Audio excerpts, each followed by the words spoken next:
Assalamualaikum warahmatullahi wabarakatuh. Perkenalkan, nama saya Rizalina Siramzah dari kelas 11B6, nomor urut 34.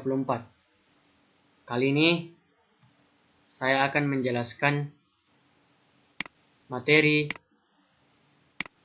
Yazid bin Walid bin Abdul Malik atau juga disebut dengan Yazid III. Ada beberapa submateri dari Yazid III. Yang pertama biografi, kedua adalah proses pelantikan, ketiga gaya kepemimpinan,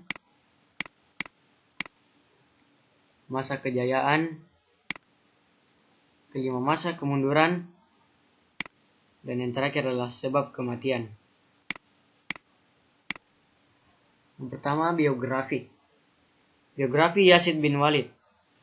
Yazid bin Walid bin Abdul Malik atau Yazid III ialah Khalifah Bani Umayyah. Ia naik tahta hanya selama 6 bulan sebelum meninggal. Pengangkatannya ditandai tindakannya yang tak sempurna, membuat digelari tak sempurna.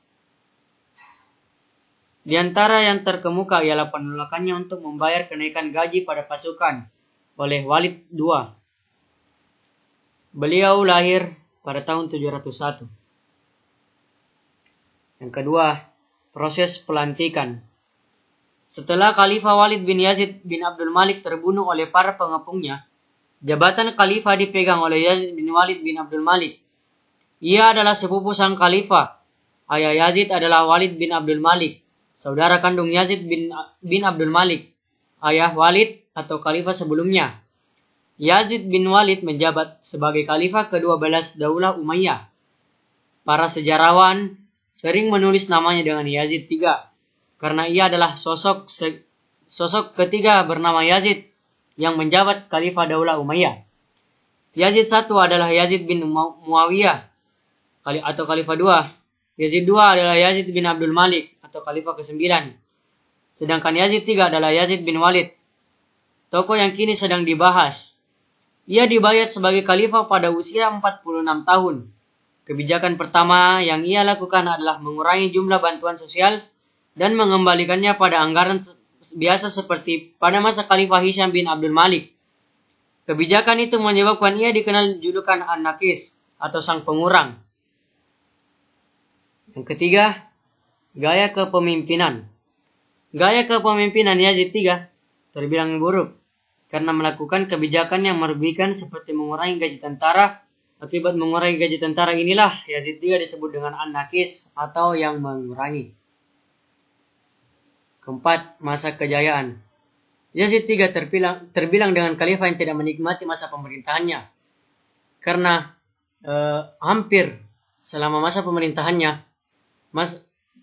Yazid III tidak memiliki masa kejayaan. Kelima, masa kemunduran.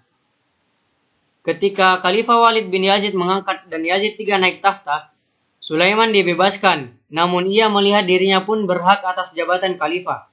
Ia segera mengerahkan pendukungnya untuk merebut jabatan Khalifah dari tangan Yazid. Hanya saja, Khalifah Yazid berhasil membunuh dan Sulaiman kembali melakukan baiat. Dari negeri Hims juga muncul rencana perbuatan kekuasaan. Ketika mendengar terbunuhnya Khalifah Walid bin Yazid, para pendukungnya dari negeri Hims segera bergerak menuju Damaskus. Khalifah Yazid segera mengirimkan pasukan besar untuk menghalaunya. Pasukan Hims kalah dan sisa-sisa tentaranya kembali menyatakan baiat. Tampaknya fanatisme kesukuan benar-benar telah mewabahi pemerintahan Yazid. Di samping usaha perebutan kekuasaan di atas, dari lembah Irak juga muncul gejolak.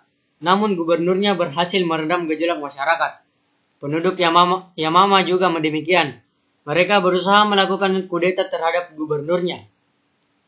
Gejolak di wilayah Khurasan justru lebih parah. Gubernur Nushair bin Sayyaf menolak keinginan Khalifah Yazid yang ingin mengalihkan jabatannya pada Panglima Mansur bin Jamhur.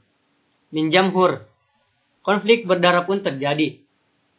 Keadaan pemerintahan Khalifah Yazid semakin tak menentu.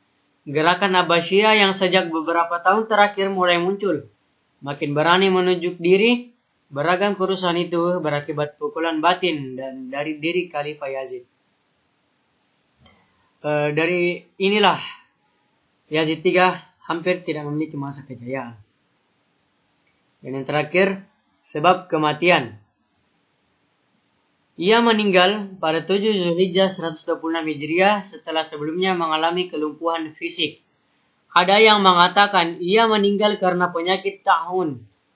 Masa pemerintahan hanya beberapa bulan. Ia wafat tanpa meninggalkan jejak emas berarti. Bahkan ia mewariskan beragam permasalahan yang kelak berujung pada berakhirnya kejayaan Daulah Umayyah. Sekian apa yang sempat saya sampaikan. Lebih dan kurangnya mohon dimaafkan jika ada salah kata. Sekian dari saya. Terima kasih. Wassalamualaikum warahmatullahi wabarakatuh.